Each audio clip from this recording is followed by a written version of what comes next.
UPSC 5 attempts ఇచ్చారు. Group 1 4 attempts ఇచ్చారు. So, కామన్‌గా స్టూడెంట్స్ ఇప్పుడు ఇన్ని ఇయర్స్ కూర్చున్నప్పుడు కామన్‌గా చేసేటువంటి మిస్టేక్స్ ఏంటి సార్?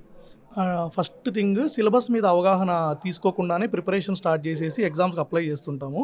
సిలబస్ మీద అవగాహన వచ్చిన తర్వాత గానీ ఎగ్జామ్స్ అటెంప్ట్ చేస్తే చాలా ఈజీ అనిపిస్తుందండి ప్రాసెస్.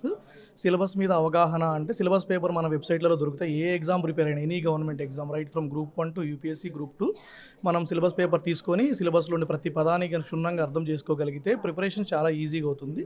దానికి తోడు ప్రతి వెబ్‌సైట్‌లో ప్రీవియస్ ఇయర్ క్వెషన్ పేపర్స్ ఉంటాయండి. ఆ previous year question papers analysis చేసుకుంటూ ప్రాక్టీస్ పేపర్స్ గానీ చేయగలిగితే ఖచ్చితంగా ఏ గవర్నమెంట్ జాబ్ అయినా క్రాక్ చేయొచ్చు. దీనికి నిరంతరం ఒక 8 గంటలైనా చదవాల్సొస్తుందండి. 14, 15 గంటలని నేను చెప్పను. బట్ కన్సిస్టెంట్‌గా 4-6 అవర్స్ ఎగ్జామ్ దగ్గరలోకి వచ్చేసరికి 8-10 అవర్స్ గాని చదవగలిగితే రిజల్ట్స్ తీసుకొనొస్తుందండి. దానికి బెస్ట్ ఎగ్జాంపుల్ నేనే.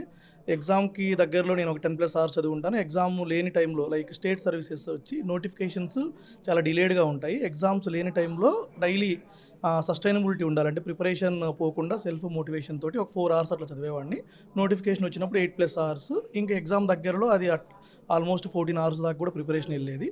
So, I believe like syllabus, previous year question papers and practice papers ఈ 3 గాని ప్రాపర్‌గా గాని చేయగలిగితే కంపల్సరీ ఏ ఎగ్జామ్‌లో అయినా మనం ర్యాంక్ సాధించొచ్చండి.